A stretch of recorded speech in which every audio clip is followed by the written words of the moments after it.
Hi, I'm back again. I'm hoping you can hear me this time. So give me some love hearts and likes if you actually can hear what I'm saying, because I pretty much am the worst at technology, and I just did almost 20 minutes with no sound. Well, I'm not sure if it did or didn't work, but no one could hear me anyway. So I've got to say, I don't know. It could be the fact too, I had a bit of trouble getting on earlier. I've got kids homeschooling. So they're all, and my husband's home, so we're all on the internet. So I don't know if it's just me, totally me, I think. But also I had some trouble with Facebook as well, trying to get on. So I'm going to try it using Facebook. Let's hope it works. So I wanted to do this live training because I know it helps so many. Oh, and it works, and you can hear me, Julie. Please tell me you can hear me. I just wasted like 20 minutes of talking to myself, and it didn't work. So let me know if everything's good this time and it works. Wanted to talk about binge eating and comfort eating because I know it really will help someone. All of my clients struggle with this, and it's typically, I think obviously we're under a lot of pressure at the moment. We've got a lot of stress going on. I live in Melbourne, so we're in total lockdown in where I am. And I'm still fortunate, right? I'm still not stuck in a little unit with little kids, right? I'm thinking I'm still very lucky, right? Still have space and to get into a different room and video if I want to, or talk to people on the internet if I want to. So I still feel lucky even in lockdown, right? But I know that the stress is affecting people's eating habits, and it's affecting their moods, and it's affecting their weight. They're just feeling low vibe, just feeling bad in general about themselves as well, because that's the nature of binge eating. It's emotional. So I really did want to persist, even though I'm useless at technology and I couldn't get this right. I'm hoping you can hear me now, so please let me know if you can with a love heart or a like, because I know it's important, and I know it affects all of us, right? We all comfort eat, we all, I'll say binge eat. It's quite normal, right? So if you're thinking that you're, useless or terrible because you're binge eating, don't. Like, you are normal. We all do it, and it's quite normal, right? We're all under pressure at some point in time, and we all get emotional, we all get upset, we all get bored. There's a bit to know about it though, so I just wanted to talk to you about that and give you some ideas on how you can tweak that and how you can start working on that. Because if you've been going through a lot of stress or emotions lately, or for years even, like a lot of women I know are, they've been under the pump for a long time, it's going to take a little bit of while to tweak this kind of behavior. And that's all it is a habit, right? It's not something that you can't work on or can't improve. It's not your story. I often hear people say, I'm just an emotional eater, like they've given up, right? It's not their story. It doesn't have to be like that. And it's only a problem if it's affecting you and you think it's a problem, right? So if you're gaining weight, which typically that is the issue it causes for most women, is the extra weight gain. But I think nighttime eating, like, on the couch, triggered by another kind of habit, typically is what happens, because that's your downtime. That's when you're finally, exhausted, releasing everything. That's when you're processing your day. That's when you're thinking. That's when you're overthinking. And if you're overwhelmed, that's what it's related to. So if we can kind of work on the underlying factors of what's happening, it's like most of the things that I work with coaching women, it's not, the weight isn't the actual problem, right?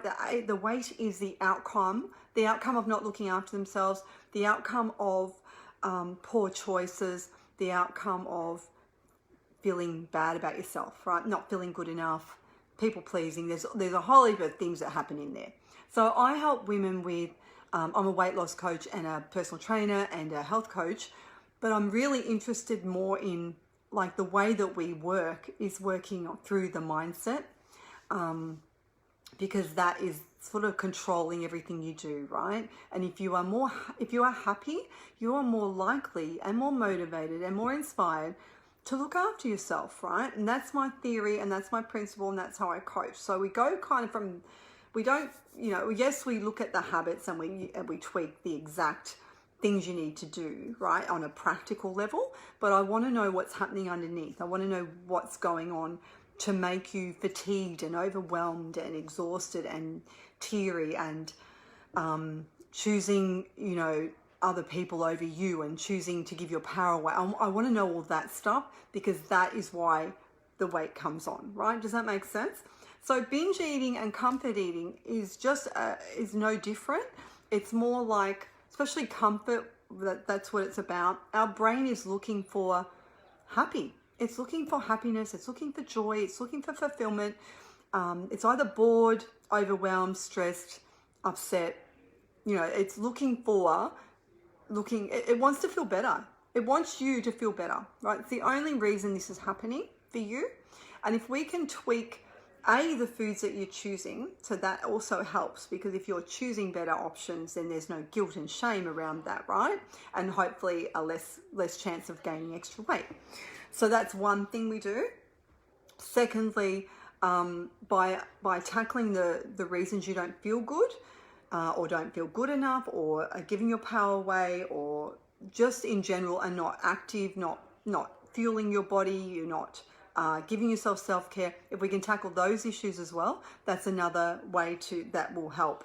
And so when I'm talking about a bigger transformation, I'm looking at the whole picture. Right now, I'm just going to give you some ideas on how to tweak your habits for after dinner. And I think why it's happening is because we're exhausted, we're overwhelmed, we're stressed, we're bored.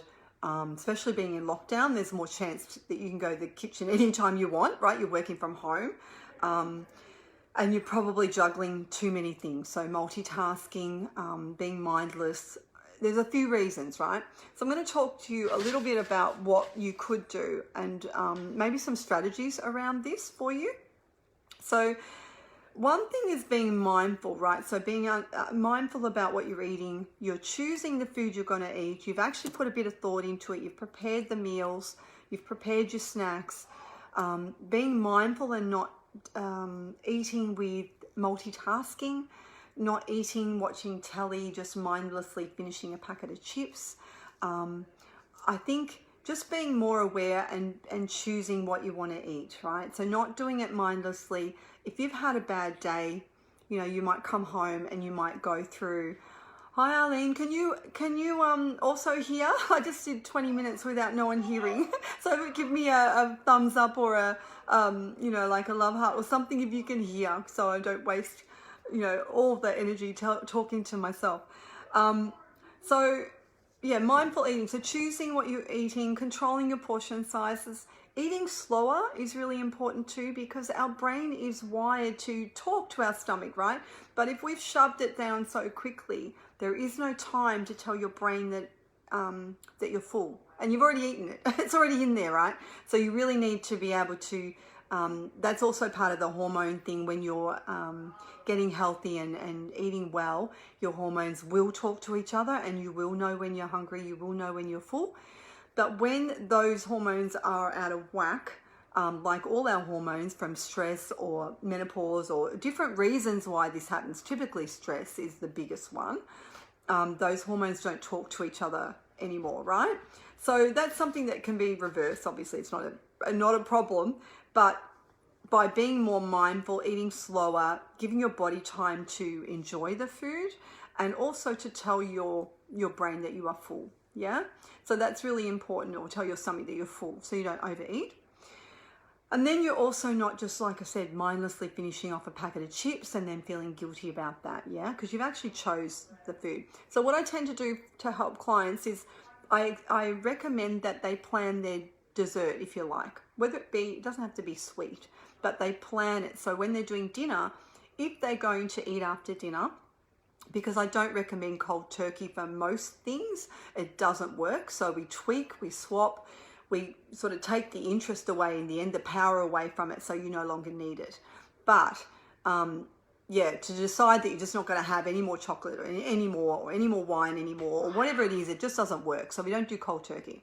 But what we do is plan it better. So we put more thought into it, and we decide what we're going to eat after dinner, and that might be a beautiful The other thing to say about that is making it nurturing and kind and loving and a nice experience, instead of it being a negative, fearful experience where, you know, you don't want to sit down on the couch and watch TV because you know you're going to polish off, you know, a packet of biscuits or something. So rather than be fearful, it's coming from a place of nurturing and kindness and something to enjoy with the family, like a big fruit platter or a cheese platter, or something that is going to bring a nice relationship, a nice connotation to the food, not a negative one, right? And that changes everything too, because it takes the power away from that whole thing that I'm not allowed to eat that, right? So it takes that completely away and the guilt away, which is a strategy that we work on. So that's important, right? Making it from a nurturing side a point of view, and loving point of view, a nice experience that you've sat down after a hard day, you put your feet up, you're having a cup of tea, and you're having something that you prepared that was nice, right? It's a totally different feeling to the opposite, which is, I can't eat that, I shouldn't eat that, I feel bad, I feel guilty, that's bad food. That's a different thing, right? And that's a really great strategy, right? So start planning what you're going to have and make it enjoyable, right? Don't make it fearful. So there's one strategy for you. Yeah? Number 2 is a prediction, right? So you know what's going to happen, right? If you've had a bad day, you know that you may come home and have a glass of wine, or you may polish off some chocolate that's in the fridge, or you know what's going to happen. So what we need to do is predict these triggers. So boredom, being upset, having an awful day, swapping it to something else. So what other routine can we do? So if you're bored, you know, listen to a podcast, ring a girlfriend, I don't know, I would say clean, but who wants to do that? Don't clean. Maybe knit, you know, find a new hobby, right? Find something else you can do in that time, right? So you know what's going to happen. Same with you're upset, you already know you're going to go through the pantry and find some chips or biscuits or chocolate or something, right? Or ice cream. So what else are you going to do? Like, predict that that's going to happen at some point. What is your strategy for that? Go for a walk, you know, walk the dog, hug the kids, do a puzzle, do a board game. Have a strategy around swapping that whole behavior or routine that you already have, right? That's probably the quickest way to do that. If you've had an awful day, ring your friend, ring your girlfriend, go and have a bath, have a shower, go for a walk, do something else, read a book, put on music, dance, something else, right? That's what we require. That's what's going to change that behavior. And remember, if you've had these habits and feelings for a long time, it may take a while to do this, right? It may take a while to learn this, and you may go back to the old habits, but it's not over, right? Often I'll hear women say it's all over. If I don't do this, if I don't get this right, it's finished. I'm done. No, you're not done. It's not a wagon. We don't fall off. We don't get on. It's just that you keep tweaking it, and those bad days are less and less, right? That's the trick. You may go back to the same pattern of thinking or food or habit or whatever, but you'll do it less and less and less the more you practice, right? So we're practicing this, and we're going to keep tweaking, and we're going to relax without the emotional cravings, right? So this is the other thing. Fueling your day is also, sorry, my eye's annoying me. Fueling your day is important too, because a lot of the time I'm talking to women that have not eaten all day. They've been too busy. Maybe they skip meals. Maybe they don't eat anyway. Maybe they live on coffee. Maybe they were just too busy to eat, or they took food and they didn't want it, right? Whatever. So by the time they get home, not only are they moody, exhausted, fatigued, cranky, hungry, starving, emotional, they're looking for food, they're looking for sugar, they're looking for something to make them feel better, right? Your brain is wired to do that. Our brain is wired to make us feel better. That's why chocolate works. That's why ice cream works. That's because that's the dopamine, the serotonin. That's the good feel, the love drug in our brain, right? It wants something to make us feel happy, but it also needs energy. So it's going to look for energy as quick as it can, right? So you need to work on fueling your day as well. So if I'm coaching a woman, I'm helping her fuel her day, making sure she's got little snacks over the day, she's having meals, so that by the time she gets home, she's not asleep on the couch by 8 o'clock. She's not looking through the pantry at 5 and then eating dinner and then eating after dinner as well. So you've kind of got this double whammy going on where you didn't eat, but then you ate heaps, right? Which is the binge eating. So to avoid that, we need to just make sure we fuel our day. Yeah? So that's really important. So what does your day look like? Is it ridiculously busy? Are you not eating? Are you not drinking water? Are you starving by the time you get home? So can we kind of make that a bit more even so the blood sugar levels are not going up and down, the moods aren't going up and down, the hunger isn't going up and down, right? Because I'm finding that women that are not eating during the day, even though they've had dinner, they're still not full, right? Because ideally, if you've had a nice dinner, you've got, protein, you've got good fats, you've got all the things you need to stay full, they're still not, ideally you shouldn't need to find something after dinner to eat, right? But of course, these habits are not necessarily from hunger. They're from emotionally being fatigued and exhausted and upset, right? So they're looking for comfort. That's the whole point of emotional eating, stress eating, comfort eating, right? That's why it's called that. But if we've eaten properly over the day, you're less likely to do that. You're less likely to be still hungry or still looking for food, right? Because you've already had enough. And your body will over time adjust and it will say, I've had enough, right? You won't have this uncontrollable urge to eat chocolate and to eat ice cream or to eat chips or to eat whatever, right? So that is really, really important. We want to stave off that craving. And even when I'm helping women with their health and their well-being and they're losing weight or whatever we're doing, that's definitely a goal anyway, right? But it certainly will help with the comfort eating and the binge eating, yeah? So there's probably 3 strategies that you could use. I did a post the other day which had a few others. I'm just having a look here to see if there's any others. Talked about, I think one of the biggest things is avoiding the guilt, right? So we want to avoid the guilt and the shame that comes from, and being annoyed. Like women are annoyed with themselves. They're angry. They're frustrated with themselves because they haven't eaten, they're not doing what they should be doing for themselves. And they know they deserve better, but they just can't stop it, right? Which again is part of the transformation that I do. I've got a new challenge coming up through the week, next week. I might do it midweek. I might give it a couple more days. And that's called the Love You Challenge. And that is about these things. This is about the things that chip away at your self-confidence, your self-worth, your self-care, not having self-care and valuing yourself. So what it means to not have that self-love and self-acceptance. What happens to us if we don't have those things? And what can we do to improve them, right? And that includes fueling your energy, taking care of yourself, getting enough rest, all the things that are really going to play into comfort eating and emotional eating and trigger the stress eating, right? Because we need to value our health and ourselves and our well-being to be able to tackle these things, right? So you can see it's just a habit and it can be tweaked and the food can be tweaked. Like if you were to choose something after dinner that you plan, like say some delicious Greek yogurt with a bit of honey and some bananas and berries, that would feel much better and still be fulfilling, still give you that warm, fuzzy feeling of comfort and love. That would still be fulfilling other than having half a block of chocolate, right? If that causes you guilt. For me, I don't have guilt with food because I've never had a bad relationship around food, right? It's never been my thing to worry about, stuff like that.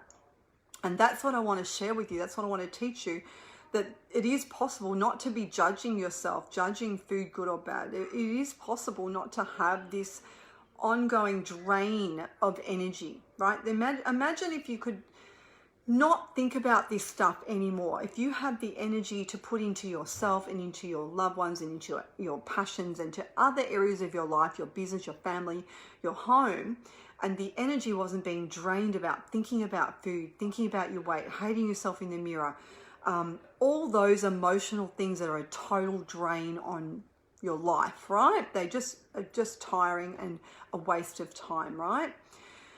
So that's what we're doing next week. If you want to know about that one or you would like to join that free challenge, that's going into this group as well. I'm coming in here every day discussing a certain topic. So you can certainly fuel up on good things, right, that's happening at the moment that will help you. But today, I hope that helped you with some strategies around tweaking the comfort food, tweaking, your fuel over the day, being more mindful and choosing what you're going to eat, and not making it a thing where you put all your energy into not eating it, right? All your energy went into not eating that thing, right?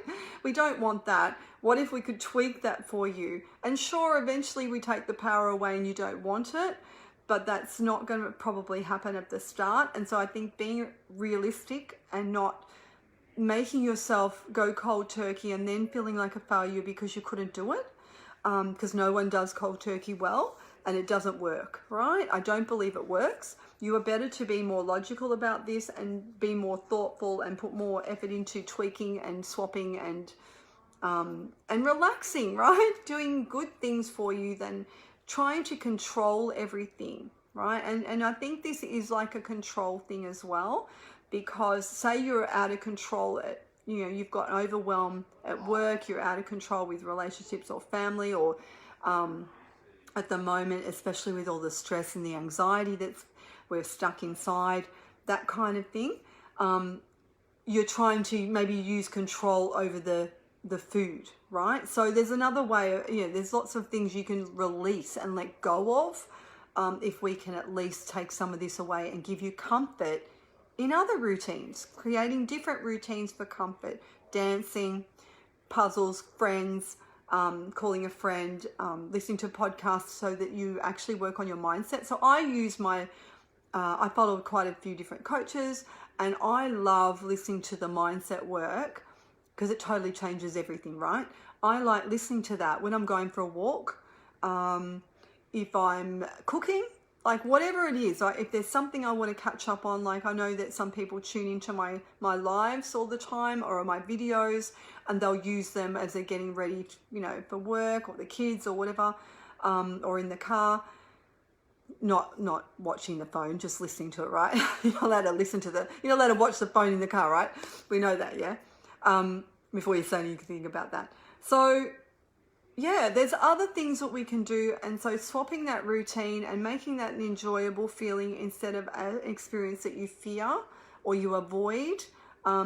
Avoiding distraction is probably important as well. Like if you can, say you're watching TV mindlessly and you're eating, right? Or you're at your desk and you're on conference calls or something like that. We're all doing a lot of Zooms at the moment, and you're eating mindlessly, right? You've got a bag of M&Ms there or something, right? Well, that's something to be aware of, right? So that's that mindlessness, being distracted while you're eating, rather than mindfully choosing your food and eating it mindfully. Not and maybe at the dining table, if you try and get your kids together, your family together, your husband together, or if you're just on your own, that you're not, you can even Zoom and eat with someone else, right? So that you're not on your own and you're not doing this mindless thing, right? You're actually choosing what you're choosing for your dinner and when you're eating, yeah? But then there's the other side of it where you're distracting yourself with another routine. So there's two sides of distraction, right? Slow down your food. I'm just trying to go over what we talked about to give you a bit of a summary. Slowing down your food, at least take 20 minutes to eat. If you're eating in less than that time, you're going too fast, right? If you're scoffing it down in 5 minutes, it's too fast, right? Give yourself the space and time, especially if you have had a really busy day or you're struggling. Take the breathing time, take the space, eat properly, take the time to eat, yeah? Eating protein and good foods during the day will help you as well. Make sure that you are fueling your energy. If you're struggling with any of these things, or any of these things bring up something for you, message in the comments so I can at least help you out and give you some ideas around that. But also, like we first said, it's all about emotions. It's all about comfort. What is triggering this? What sort of day have you had? What's going on behind the scenes? It's not about the weight. Being happy is about being happy. You're happy when you're happy. Like some people say to me, I'll be happy when I lose the weight. No, you won't, because you haven't addressed the underlying stuff, right? So you might be happier, and you might be happier on the surface. Looking at yourself in the mirror certainly makes us happy when we're not carrying extra weight around our tummy, for instance.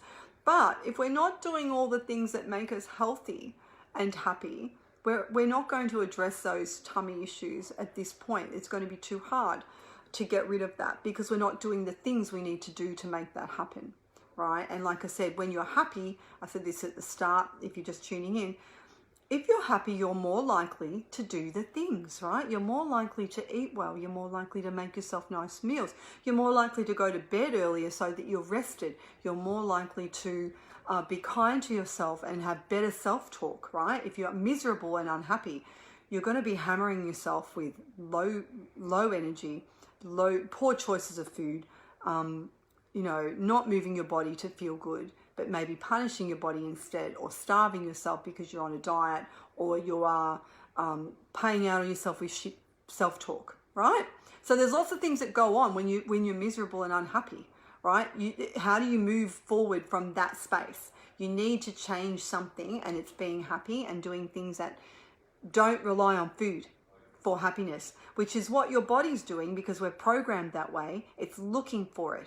Right? So let's find some more ways to give you comfort, more ways to relax, more ways to release some of that energy that is negative, and and to feel better so that you don't rely on the food for that. Yeah, that's what we need to do. It's called self-soothing. We did it with babies, right? If you're a mum, you'll know what it's like trying to teach children to self-soothe themselves and to calm down and to not be angry and not to be upset, and without food, or trigger, like I said, food that doesn't trigger guilt and shame. So let's come up with some more different ideas for food. I've had to do that with many clients. We work out what they will be prepared to eat that doesn't come with shame and annoyance and frustration and guilt, right? That's really important actually for anyone who's wanting to lose weight. So if you want to have a chat to me about any of the stuff we talked about, I have strategy calls that are available. I'm happy to discount those for anyone that's been on this live today. We have a free challenge next week, which is all about self-love, self-care, self-acceptance, self-confidence, self-worth, all the things that are getting hammered by not taking care of ourselves and not valuing ourselves, right? And so if you've got some questions, please let me know. I'm happy to answer them. I'm happy to jump on calls. I'm happy to do anything that needs to be done to help you feel better. And I'm sorry about the other live at 11. It didn't work properly, obviously, and I'm hoping this one has worked. But I wanted to persist because I see this in my own clients over and over and over and over again, and it takes them a while to get this, right? But it is doable, and it is fixable, and it is, you want to feel better. You just want to feel good about yourself. You don't want to continue down this path, right? And it's not about the weight. So as long as you like I said, this is a concept that is hard to get for people that have been following strict diets for a long time, have been struggling with emotions for a long time. But I definitely know that it can be worked on, it can be fixed, it can be improved. You can feel better about yourself because I teach that in a wider program, in a transformational type program. This is just a snippet of what happens. But it's massive for people right now stuck in this COVID situation. We're all, stuck in lockdown in Victoria. So this is a massive problem for a lot of us right now, the stress eating, the comfort eating, the emotional eating. So if this is something that's bothering you, I'm happy to talk more about this. Like I said, I've got a 30-day VIP intensive program that I work on. The transformation is a longer 12-week program and a lot more in depth. Obviously, it tackles mindset a lot more, but so does the 30-day VIP one-on-one. But otherwise, join the free challenge next week and learn more about how you can value yourself more, how you can have a stronger self, what I call self-attitude, so that you're looking after yourself, and you're looking after your health and your well-being. And that's how I coach. So if you want to know more about that, let me know. If you want to know more about losing weight, let me know. If you just want to answer, have some questions answered for you, things that are bothering you specifically to around this topic, please message me or pop the comments below, and I'll be able to help you. All right, I'll let you go now, and I hope that was helpful. It's all recorded. You can get the replay. So when I finish this, it'll be shared back into the group as a replay. Go through the video, write down anything that triggered you, that a trigger is annoying. Right? If it's annoyed you, or you've gone, aha, I get that now, let me know too. Like aha moments where you go, oh my God, I've been doing that. That's me, that's me, that's me, that's me. I'd love to know about that too. All right, I will see you soon. Bye.